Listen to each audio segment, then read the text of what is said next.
jërëjëf mbokk yi ci ni ngeen àndee ak ñun seen télévision Futurs Médias di am mbégte ñëwaat fii ci émission Sama Kër un réel plaisir d'être là comme ni mu koy waxee samedi bu nekk ñu daal di waxtaanee lu jëm ci wàllum immobilier waxtaanee lu jëm ci wàllum tabax et de manière générale lépp lu laale ci mbirum rek immobilier tabax ñu koy waxtaanee samedi ju nekk un grand donc merci et félicitations à l'ordre des experts géomètres yi ñu amal seen 72 heures vraiment mu nekkoon événement bu ñu teew nekk événement bu am solo on s'est rendu compte qu'il y a beaucoup d'experts ci domaine bi et c'est vraiment agréable de voir que expertise sénégalaise dafay gën di mag et que les jeunes également sont là pour assurer cette relève donc félicitations aux géomètres experts ci seen 72 heures yi alors tey dañuy am gan bu nga xamante ni daanaka je pense que depuis plus de bientôt 20 ans laa ko xam mu nekk ci mbirum BTP nekk ci mbirum tabax xam ko maîtriser ko loolu muy Omar Ndir maa ngi lay nuyu bu baax un réel plaisir de te retrouver aujourd'hui merci Dieynaba effectivement xamel bi yàgg na dëgg la man it maa ngi rafetlu di kontaan nekk tey ci sa invité ci sa plateau bi alors Omar Ndir mooy président bu syndicat des professionnels des entreprises ou bien des entrepreneurs du BTP du Sénégal c'est ça non seulement loolu mais nekk également un constructeur de la nouvelle fédération du BTP qui est en cours de gestation et qui est le fruit de la maanaam syndicat professionnel des entrepreneurs du BTP sama syndicat la ñuy boole ak syndicat SNBTP bu Abdelkader Ndiaye mu nar a nekk une fédération nationale du BTP daal di maanaam ëmb lépp luy secteur u BTP bi Sénégal loolu la ñu fas yéene taxawal moo tax tey dama ñëw pour waxal waa BTP acteurs yi yëpp au Sénégal fu ñu mëntu nekk ci région yëpp c'est important juste rappeler que seen syndicat bi dafa affilié wu ci CNP wax ngeen ko après da ngeen di def une fédération c'est très important que le secteur du BTP ñu mën a kon boole seen doole pour mën a faire face à ces difficultés justement difficultés yooyu la ñuy waxtaanee tey ndaxte ñëpp dañ koy wax BTP dafa rek daal di am problème te on a l'habitude de dire si l'immobilier donc marche ça veut dire que le pays marche bien mais actuellement dafa am ay jafe-jafe ci BTP loolu la ñuy rek daal di waxtaanee mais peut-être juste avant ñu xam un peu syndicat bi kañ ngeen ko sos ak ñen ñoo ci nekk na syndicat boo xam ne dafa naa ñu ngi koy sànc en 1977 boobu temps syndicat boo xam ne entreprise française yi ñoo ci ëppoon ràññeeku ci au fil du temps entreprise sénégalaise yi di ci dugg tey daanaka je peux dire que à 80% ay voire 85% ce sont des entreprises yoo xam ne Sénégal la ñu bàyyee ko am na quand même ba léegi ay entreprises yoo xam ne naam ay entreprises sénégalaises la au sens du droit mais seen origine mën na nekk jógee France wala feneen. ok mais entreprises sénégalaises yi ñoo ci ëpp. entreprises sénégalaises yi ñoo ci ëpp effectivement. parce qu'on va parler de préférence nationale tout à l'heure alors nan ngeen di dundee difficulté bi. Parce que déjà le président de la République qui est conscient quand même des difficultés yu BTP bi daal di dund ci jamono ji c'est-à-dire ci 2024 ak début 2025 bi ba ne dette intérieure bi dinañ ko daal di résorber mbir mi fan la toll. alors merci Dieynaba président def na benn annonce d'abord en conseil des ministres dafa njëkk a annoncé ne dinañ fay baru BTP yi. mu nekkoon noo xam ne may nañu espoir bu mu defee émission yi bii passé 4 avril defe naa ba annoncé ne fay nañu 62 milliards jéem nañu xam 62 milliards yooyu lan moo nekk ci ginnaaw ci li ma jot a xam dama ragal ne 62 milliards yooyu dafay dem en priorité ci projet yi nga xam ne état bi daf ko initié woon mu nekk projet yoo xam ne dañoo taxaw état soxloo projet yooyu continuer peut-être ci côté boobu la ñuy affecté xaalis boobu xëy na mosal tuuti yenn acteurs yi mais nekkul ne loo xam ne dafay impacter réellement ci suñu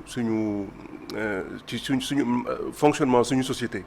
parce que boo xoolee 62 milliards yooyu ñu annoncé ça représente même pas 15%. 14% la par rapport ak bor bi. donc 14% yooyu des na 86% yoo xam ne ñu ngi koy xaar te li ci doy waar mooy que ne annonce yu mel noonu. dafay provoquer benn sentiment d'attente personnel yi nga xam ne entreprises yi amal nañ leen te bëri nañu créanciers yi fournisseurs yi banques yi aussi ku ne nga xaar sa wàll yaakaar ne ñu commencé fay et ce n'est pas malheureusement le cas. am na lu ma ci jot a xam et je ne pense pas que aujourd'hui mu nekk pour l'instant une benn mesure boo xam ne dafa am portée générale. Voilà. Ok parce que si conséquences yooyu sax parce que gis nañu il y a pas longtemps benn société BTP ay liggéeykat ñëw nguufaan seen directeur général pour laaj ko donc ay arriérés de mois de salaire peut-être loolu également ñoom dañoo dégg ne peut-être dugal nañu xaalis ci dette bi moo tax ñu am peut-être fit sañ dem gis direction générale pour mu fay leen. Effectivement jéem ba dafa nii loo xam ne daf ñu naqari ba fu naqari mën a yem. Entreprise bi mu daal soxlawul ma koy cité. ñëpp gis nañ ko ci réseaux sociaux yi ci réseaux sociaux yi oui. nekk na société boo xam ne dañ ko naw man personnellement dama leen naw maa ngi fàttaliku bu ma nekkee ndaw doon naa def stage ci benn cabinet ñu yabalal ma foofu pour ma def fa mission donc société la boo xam ne jot naa fa liggéey tuuti ba xam fa ñenn yi ba ma dégg xibaar googu naxat na ma parce que xam naa ne en réalité annonce yi ak promesse yi ñooy tax personnel yi defe ne seen problème mu ngi nii réglé nañ ko wala xëy na entreprise bi DG bi mooy bañ a fay donc nekk na loo xam ne dañ ko war a je pense que il faut lancer un appel au calme pour que ñun déjà acteurs yi suñu personnel yi xam ne difficulté yooyu du càggante chef d'entreprise yi wala seen cuune wala c'est la résultante de beaucoup de causes xam naa dinañ ci gën a xuus dette bi dafa insoutenable li ñu amel c'est devenu insoutenable maanaam da ngay nekk comme un père de famille boo xam ne yaa ngi tiim sa njaboot amuloo sax loolu ni dundale je pense que loolu nekk na loo xam ne c'est une réalité que toutes les entreprises de BTP aujourd'hui traversent chaque fin de mois da ngay daanaka say nelaw day naaw parce que da ngay xalaat ne am nga déjà 3 wala 4 wala 5 pour yenn yi mois de salaire d'arriéré am na beneen mois boo xam ne jeex na ñu ngi war a fay je pense que loolu nekk na loo xam ne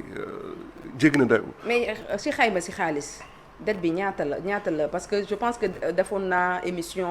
il y a de cela peut-être 2 ans ñu doon wax ba léegi ci dette bi tey dette bi mi ngi ci mais tey en 2025 ñaata lañ ko xayma. Dette bi si les informations que j'ai eues sont bonnes elle est autour des alentours de 450 milliards. Ok. C'est considérable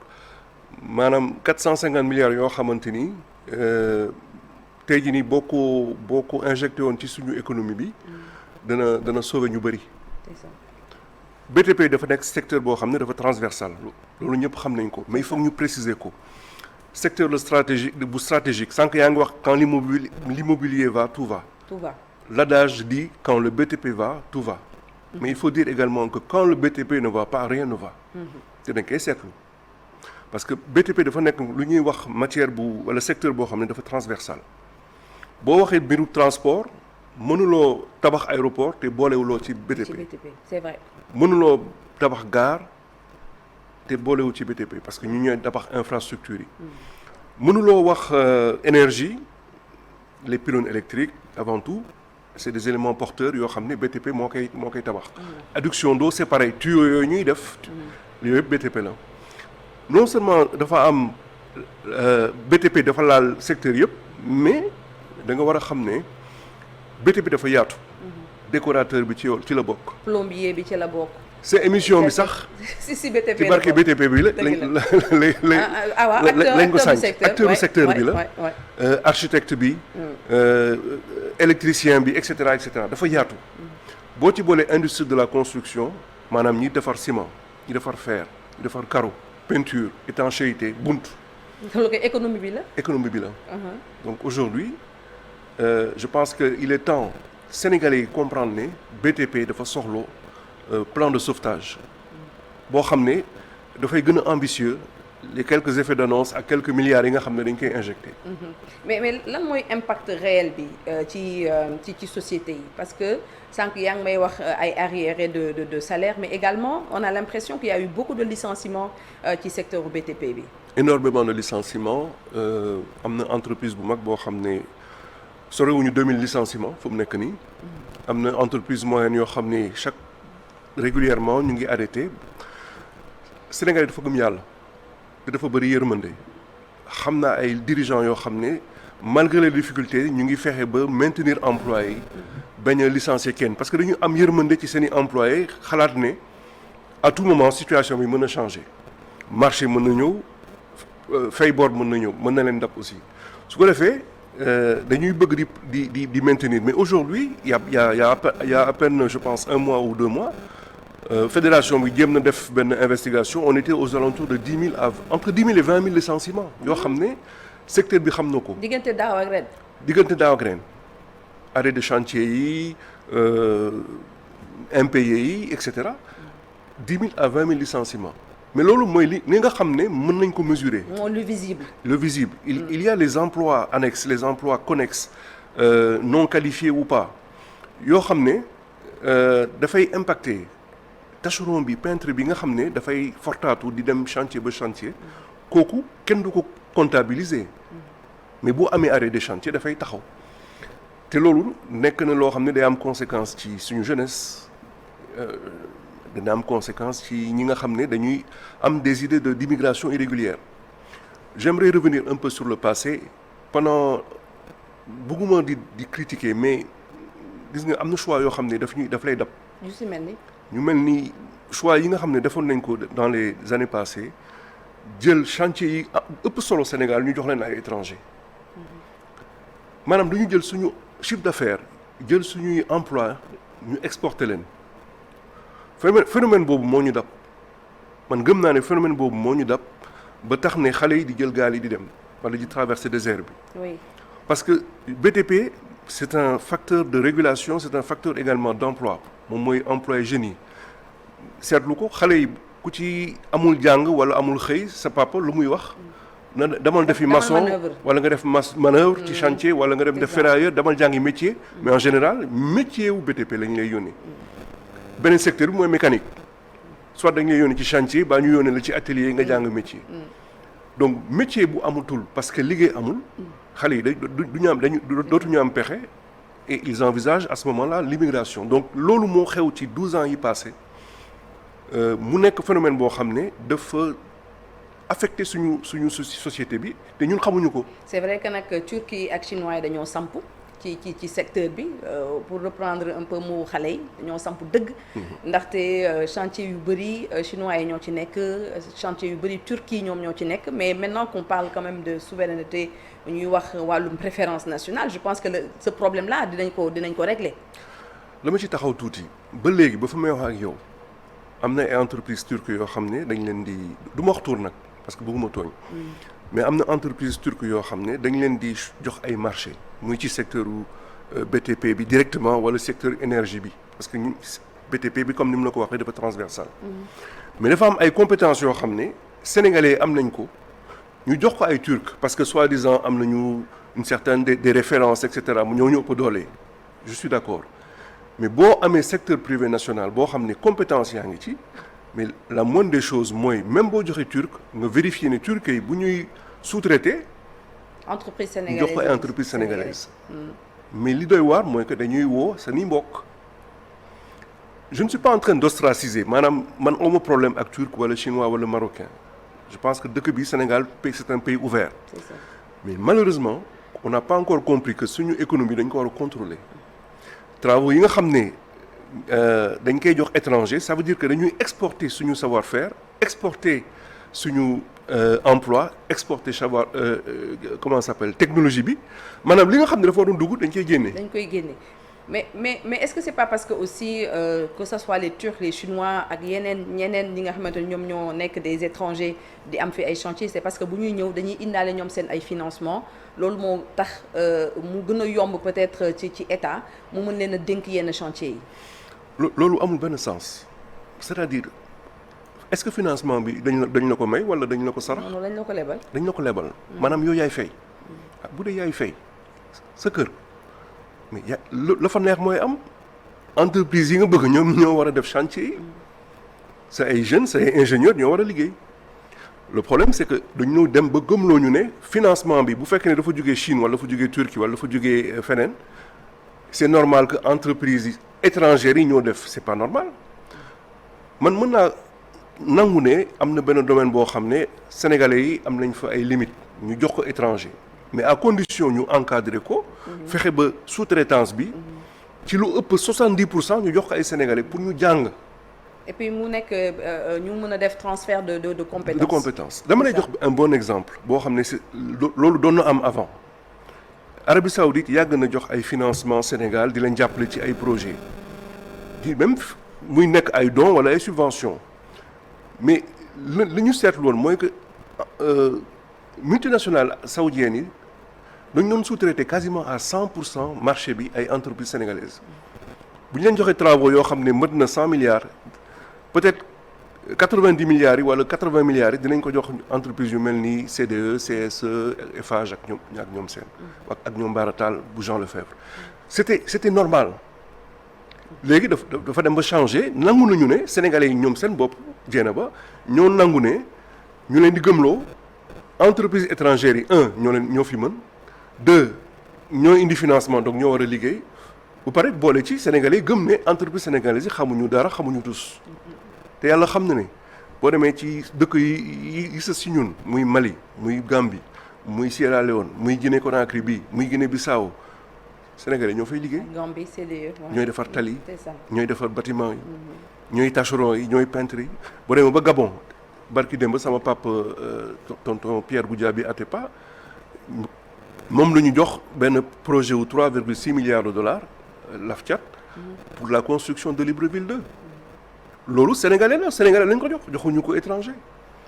am na foog ma citer leen parce que ce sont les écoles. l'expertise est là. l'expertise est là ku mel ni Mar Thiam bu Getran mu ngi liggéey ci à l'étranger di def ay chantiers yu mucc ayib saa yu gars yi soxlaa réflexion. C'est vrai qu'il n'a pas trop réussi quand même, on ne sait pas pourquoi fii ci Sénégal, mais dans la sous-région quand même, Getran, Mar Thiam, quelqu'un ku ñu respecté la dans le domaine quand même de la construction. Absolument, voilà. Absolument. Suñu papa Aliou Sow dem ci yàlla Aliou Sow nekkoon na koo xam ne ñëpp ko xamoon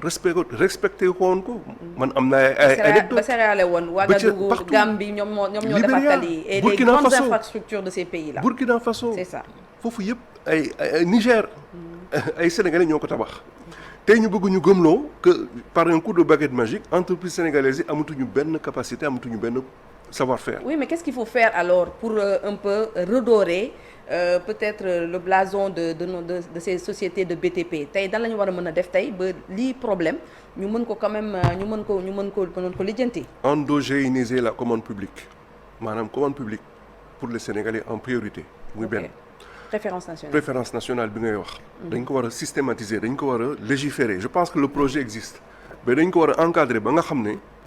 dara dootul rëcc Sénégalais yi. dañuy wax yenn saa yi dafa am ce qu'on appelle les projets de concession ci ay autoroutes ak yooyu dañ koy jox ay étrangers mën nañ ko jox ay entreprises sénégalaises tey jii nii CSE CDE Eiffage ak ñeneen entreprises comme Jean Lefebvre ak Mar Thiam bi nga doon tudd ñoom mën nañ constituer ay consortium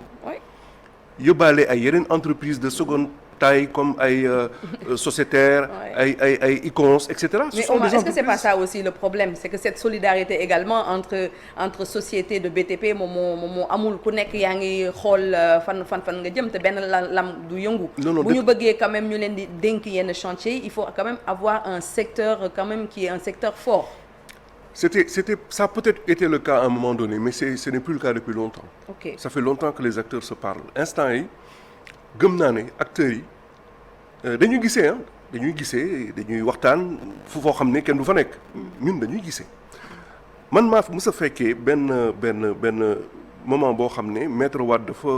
dafa initié woon ay projet xamatuma ndax ANOCI bi la woon wala francophonie en tout cas maa fekkee foo xamante ni ñetti ponklu BTP au Sénégal dañoo toog di wootante kii naan mënuma commencer fii parce que samay engin pareguñu donc yow jiiteel maanaam njëkkal dem jëlal loo bi man dinaa fexe ba sama engin yi ñëw ma jël bi kee yow nga mobiliser lii c'est-à-dire gaañ yi ponk lu BTP Sénégal yàgg nañoo liggéeyandoo te dañoo xamante te ay mbokk lañu dañuy demalante ils se respectent tous solidarité boobu am na boo gisoon tey ku mel ni Oumar Sow ak waa CDE wala waa Eiffage wala waa Jean Lefebvre da ngay foog ne mburu ak soow lañu. C'est ça. évidemment c'est des concurrents mais dañoo am avant tout c'est des Sénégalais te loolu Dieynaba je pense que il faut que ñu déconstruire idées yooyu Sénégalais ils savent être solidaires balaa nga koy xam nga dem à l'étranger di nga ko gis. Oui, mais déconstruire aussi idées yooyu, c'est de faire aussi une communication. Je suis vraiment désolée au moment de le dire. Les sociétés qui sont dans le secteur du BTP, ay sociétés la yu renfermées ou dans la com en termes de communication. Aujourd'hui am na ay techniques de construction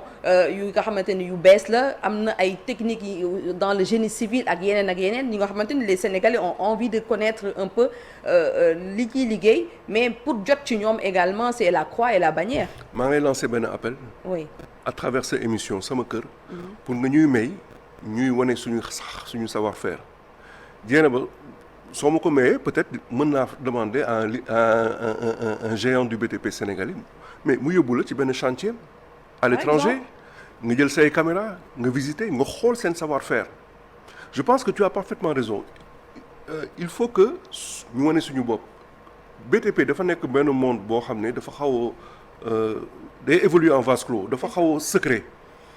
Mais en réalité ce n'est pas parce que dañoo am le culte du secret mais simplement liggéey boo xam ne dafa metti la ñu bëri dañ koy xool de manière superficielle mais duñ ci dugg mais effectivement il est temps que ñu communiquer. C'est ça. Et je pense que ñu mel ni yow ñooñu mën a dimbali pour ñu mën a kii am nañ débat boobu sax ak waa secteur immobilier doon naa ci waxtaan ak ñu ràññeeku ci secteur immobilier damay tooñ souvent sama xaritu waa Sablux par exemple di leen wax ne. ça ce sont mes partenaires de xol. voilà dee leen yóbbu gars yi ci seen chantier ñuy xool di gis seen savoir-faire. Parce que groupe boo xam ne je ne fais pas de publicité. mais quand même c'est une fierté nationale. ñoo ngi Burkina ñoo ngi. Abidjan Côte d'Ivoire ñoo ngi Guinée Conakry ñu leen di woo fu ne. je pense que ñooñu c'est des acteurs de l'immobilier mais c'est avant tout des acteurs du BTP. C'est ça. dañ leen war a féliciter di leen encourager. fii ak feneen. mais justement par exemple da nga jël exemple Sablux ñoom dañoo dem Abidjan parce que dañoo organiser woon événement Abidjan ñoom ñu dem Abidjan gis potentiel bi dem samp foofu seen ay ndënd donc juste pour vous dire que am na yenn bokk ci yenn événement yi nga xamante ni boo ko defee di nga mën a gën a am visibilité et Sablux loolu moom mooy seen fort parce que ñoom en termes de communication dañoo ubbi seen bopp man je suis avec eux depuis bientôt 10 ans et 10 ans du 10 jours il y a rien d'extraordinaire mais c'est une relation très professionnelle et une relation également très amicale et fraternelle bu nekk suñu diggante demalante et loolu je pense que ceux qui sont dans le secteur du BTP dañoo war a xam ne que communication foofu la toll il y a benn moment bi nga xamante ni il faut montrer ce qu'il faut montrer des choses yu ñu war a wan Sénégalais pour ñu mën a xam également lan mooy doole BTP lan mooy doole immobilier ci suñu réew. tout à fait non loolu on est en phase Dieynaba man li nga wax ni gëm naa ko waxtaan naa ci ak président Babacar Faye bu regroupement des promoteurs immobiliers waxtaan nañu ci nécessité wu communiquer changer perception bi sénégalais am ci secteur immobilier bi ak secteur BTP bi parce que sénégalais boo ko waxee affaire immobilier ba BTP moom li muy njëkk a xalaat mooy waa BTP waa immobilier ñoom dañuy blanchir ay capitaux ñoom ñooy recycler xaalis bi nga xam ne dañ koy sàcc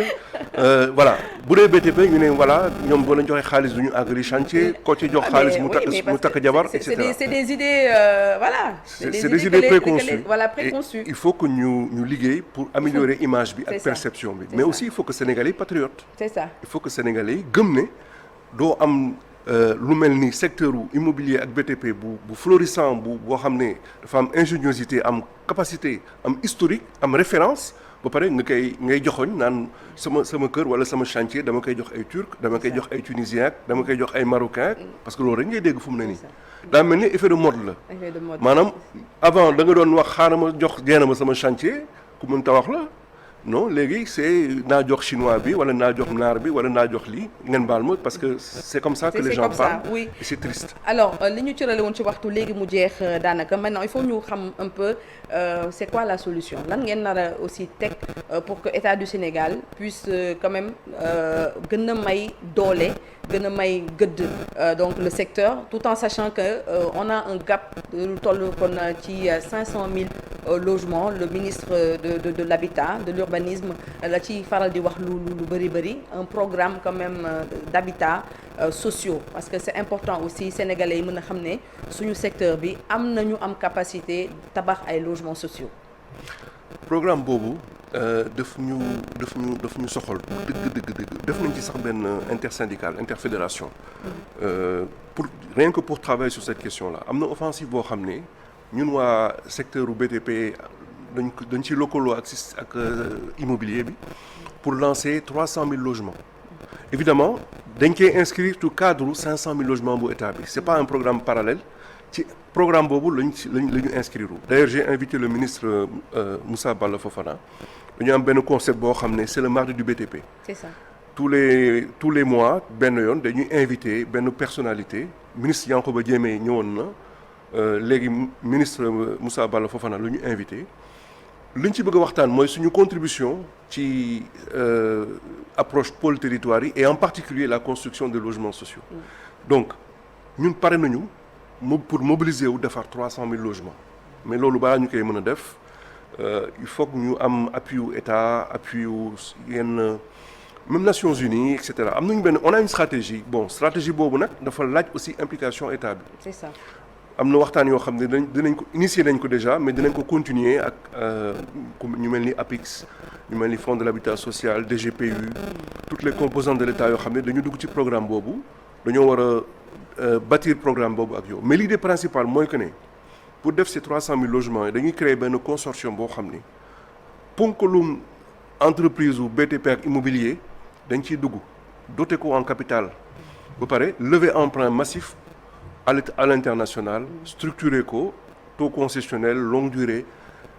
ba noppi avec les professionnels de l'industrie de la construction créer benn écosystème boo xam ne dootuñu soxloo importer ay parentères ak i buntu ak i peinture de l'étranger. C'est ça. Voilà la bonne nouvelle en tout cas pour le secteur du BTP de l'immobilier. En tout cas c'est une très très bonne nouvelle dina ñëw ak yow léegi ci le mot de la fin peut-être ce message fort à l'endroit des autorités à l'endroit des Sénégalais de manière générale pour ñu xam que ne que le secteur du BTP est en difficulté mais que le secteur du BTP peut se relever pour faire face et puis également gunge Sénégalais yi ci li ñu gën a bëgg maanaam jot kër ca na mu waree defar ay tali ca na mu waree defar un environnement sain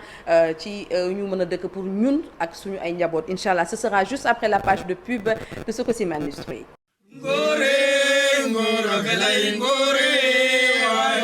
Ngor tigi refu o koor ka refa jambar ka refa o koor bona ko bon kan xa qola xa bono ngayna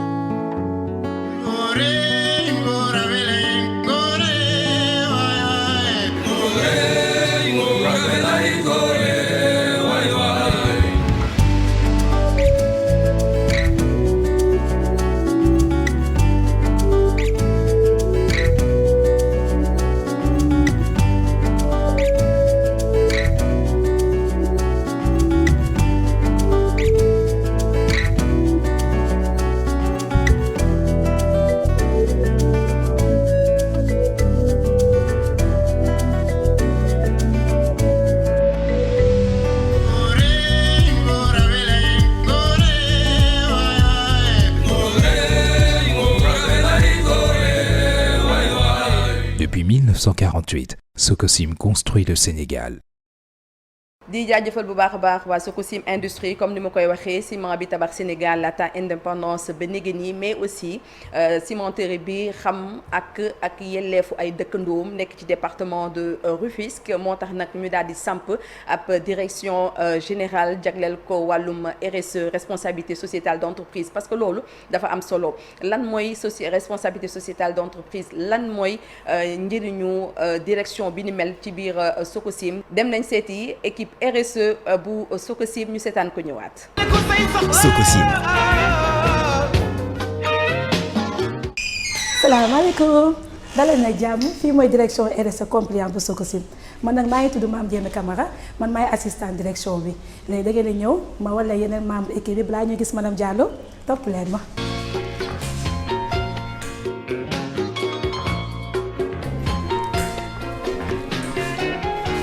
alors c'est Koumba madame Sow la responsable RSE. donc man nag fii nii sama rôle mooy que ma déployer la stratégie RSE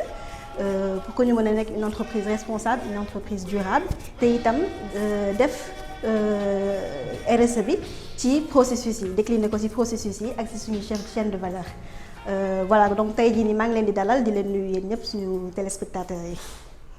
waaw léegi nag dañuy dem suñu góor Ibrahima Khalil Ndiaye. Bon, je suis le chargé des liaisons communautaires de la Sococim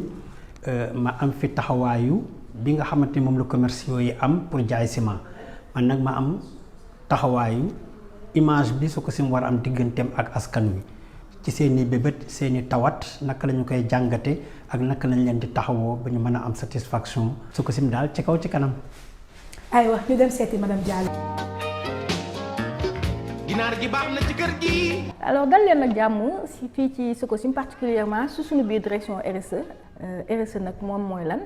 mooy responsabilité sociétale des entreprises bu ngeen déggee loolu moom mooy 3 points yi nga xam ne moom lañ leen bëgg ci leen bëgg ñëw mooy benn bi moom mooy koom-koom c'est-à-dire l'économie entreprise nag bu économie bi doxatul kenn dootul mën a wax lenn bay wax waxu responsabilité sociétale d'entreprise donc économie boobu nag pour mu dox il faut ñu dem dans la durabilité maanaam ñuy xool tout ce qui est production durable tout ce qui est consommation durable tout ce qui est gaspillage ñu supprimer ko tous les coûts de surqualité tous les coûts de non qualité tamit ñu di ko xool maanaam ci chaîne approvisionnement Sococim yëpp dañu war a xool lépp lu nga xamante ne rek war nañ ci mën a nekk responsable di ko def de manière responsable pour que koom-koom boobu mën a durable ñëpp mën ci gis seen bopp bu boobaa dañuy mën a continuer en fait di wax responsabilité sociétale d'entreprise. alors beneen point bi moom mooy environnement nag tey je pense que jéena ba jot nga gis direction environnement ñuy def liggéey bu xarañ te mucc ayib te liggéey boobu mooy tax tout ce qui est impact environnementaux lié ak suñu activité ñu andi ci ay mesures pour supprimer impact yooyu maa xam ci wàllu air bi la moo xam ci wàllu bruit bi la moo xam ci wàllu nuisance sonore yi loolu yëpp dañ ciy andi ay mesures de mitigation bu ñu ko mën a supprimer donc loolu tamit dafa bokk ci responsabilité sociétale parce que mënoo ne yow tu es une entreprise responsable ba pare am beaucoup de nuisances di sonal ñi nga xamante ne ñooy sa dëkkandoo wala doo respecter li nga xam ne loi et règlement loolu la may beneen bi nga xamante ne nag moom mooy moo ci topp moom mooy social et sociétal parce que social mooy lan moom mooy fi nga nekk li ñuy wax bala ngaa laax di maye da ngay laax lekk donc yow ñi nga nekkal mooy tes premiers partenaires ñooñu tey dañu am ay àq ak ay yelleef donc da nga war a ànd ak ci ñoom pour respecter seen àq ak yelleef boobu ba façon nga am benn climat social bu stable mën a xam nan nga leen di fidéliser sa personnel boobu boo ci amee ay talent aussi nga xam nan nga leen di fidéliser donc loolu mooy volet social bi. léegi nag volet sociétal boobu lu tax ma mujjee ci moo ci très important parce que li ci gën a bari moom la ñuy amalgame pour wax RSE rek moom mooy social la RSE du social comme ni ma leen ko waxee RSE économie la environnement social ak sociétal. donc sociétal boobu moom mooy lan mooy nga xool lépp li nga xamante ne ñëpp ñi nga xamante ne ci sa business boobu rek ay parties prenantes lañ ci am na lu nga xamante ne war nañ ci def wala am na yoo xam ne war ngeen ko ci amal ngeen ci donc nga war ngeen regrouper di waxtaan ak ñoom pour xam seen ay attentes pour xam seen ay exigences pour nga mën ci ànd ak ñoom. lu tax ñu créé tey direction bi RSE bi te ñu déggoon fi ci fan yële ci ginnaaw fukki at ak juróom amoon nañ fi fondation. loolu yëpp Sococim di ko def ndax Sococim njëkkeewul léegi RSE yàgg nañ ko def xëy na dañ ko formaliser woon di ko def de manière stratégique te ci biir def de manière stratégique boobu looloo waral ñu andi fondation bi teg ko fukki at ak juróom ci ginnaaw fondation boobu nag di def liggéey bu xarañ ci biir Tëngéej dans le département de Rufisque et de Bargny dans l'autonomisation des femmes dans l'éducation et également dans tout ce qui est activité socio-culturelle mais Sococim ëlbatiku ne loolu doyul dañu bëgg ñu gën a am proximité nag ak population bi looloo tax ñu ériger direction bi jox ñu ko dañu ne nag suñuy objectif mooy premier mooy les dialogues parce que tu peux pas parler à la place des populations tey mënoo xëy nga ne da ngay yóbbu suukar te kooku ceeb la soxla donc looloo tax tey suñuy premier en tout cas objectif mooy dialoguer léegi nag bu ñuy def pas boobu mooy l'écoute des parties prenantes dañuy def de manière inclusive bàyyiwuñu kenn. donc dañuy regrouper toutes les parties prenantes les populations les jeunes les personnes âgées les imams les mairies les personnes vivant avec le handicap rencontré nañ leen ñoom ñëpp ba ñu ngi toll ci ay 600 personnes te recueillir nañ seen ay attentes ba xam seen ay exigences. tey nag mbokk yi expliqué naa leen tuuti lan mooy RSE wax leen tamit lan moo tax suñu direction bi ñu érigé ko fii ci Sococim Industrie incha allah ci beneen émission dinañ dellu si waat ngir ma wax leen bilan suñu direction bi li mu def ci wàllu RSE jublu ko ci population bi incha allah. Sococim. Voilà la très belle équipe de Sococim Industrie ñoom ñu dénk kon wàllum RSE di nuyu équipe bi yëpp mais également di nuyu Lika madame Fall Marème ak Madia ñoom nag dañoo bokk ci équipe bi ndaxte bu nekkul yéen foofu dara du fa baax entre guillemets donc di leen remercier bu baax a baax ci liggéey bi ngeen di def donc foofee ci direction bu RSE bu Sococim de toute façon toute l'année gis ngeen waa Sococim ci département RSE bi li ñuy rek daal di liggéey di ko liggéey kon ci wàllum jàng ci wàllum jàppale askan wi foofee ca département bu Rufisque te si yeneen émission yi di ñëw dina leen gën a wan RSE bi Sococim gën a jëmmal ndaxte wax naa ko Sococim du rek ciment mais également day bàyyi xel dëkkandoom yi mu jege loolu di remercier toute l'équipe alors Oumar fii la ñuy yem ci émission bi sànq maa ngi ko doon wax peut-être le message fort à l'endroit des autorités. Alors le message fort message bi ma bëgg a lancer autorité yi mooy que ne ñu bañ a seetaan secteur BTP bi mu nërmeelu parce que wolof bi nërmeelu waaw conséquence bi dafa mën na jéggi dayoo. C'est ça. gis nga xam nga lan mooy effet domino BTP bi tollu na foo xam ne buñ ko jàppalewul immédiatement. secteur industrie de la construction mooy wàcc maanaam ñoom déjà seen chiffre d'affaires ay Sococim mi ngay tudd ak yooyu seen chiffre d'affaires wàññeeku na bu baax. dëgg la. carreleur industrie construction c'est aussi les carreleurs ce sont les peintres ñi defar câble électrique ñi defar ay appareils et cetera lépp luy dem ci kër dina sooxe ndànk-ndànk li ci gën a doy waar mooy que contagion bi dana dem ba système bancaire bi. bu demee ci système bancaire bi mooy que ne entreprise yi mënatuñu def face seeni engagement di amee impayé banques yi di saisir parce que amuñu choix faw ñu exercer li nga xam ne BCEAO ak texte yi dafa leen obligé su ko defee day am une sorte de paralysie économique donc loolu ñu ngi ci lancé appel autorités yi pour ñu taxaw rapidement ci problème bu filière bu BTP bi ak industrie de la construction fexe ba toute la chaîne de valeur ñu mën ko sauver ñu mën ci waxtaan ak banquiers yi waxtaan ci aussi ak ministère des finances parce que am na lu mu ci mën aussi ministère des finances est déterminant directeur et particulièrement la direction des services financiers ñooñu ñoo mën a waxtaan ak état waxtaan ak banquiers yi pour que sa entreprise BTP yi ñu bañ leen xoj may leen tuuti afia pour ñu mën a relancer wu restructurer wu ba pare relancer suñu économie je pense que ça c'est le seul message que je voulais passer aujourd'hui maa ngi ciy gërëm di la ci sant. merci Omar di rafetlu suñu émission bi. merci di la jaajëfal bu baax a baax képp kuy professionnel wax naa ko léegi bëgg communiquer sur l'immobilier sur le BTP bismillah comme on dit émission bi wax naa ko seen émission la yéen a mën a def contenu émission Sama Kër bi existé depuis bientôt 10 ans on a ce petit quelque chose boo nga xamante ne on a réussi quand même à l'avoir mooy télévision bu mel ni télévision Futurs Médias ñu daal di instaurer depuis 10 ans wax naa ko une émission sur l'immobilier ce n'est pas petit donc c'est pour vous alors il faut en profiter donc ñun ubbil nañ leen suñu porte di la remercier Oumar bu baax a baax wax naa la ko yow ak syndicat bi ñëw leen saa yu leen neexee ngeen communiquer fii ndaxte yéen a ñu tax a jóg di la remercier pour sa disponibilité un grand merci donc à toute l'équipe derrière Vieux Diouf merci beaucoup pour la réalisation Mansour merci pour le son au montage comme d'habitude Moussa Sène maa ngi lay gërëm bu baax a baax ñuy joxante dig daje beneen yoon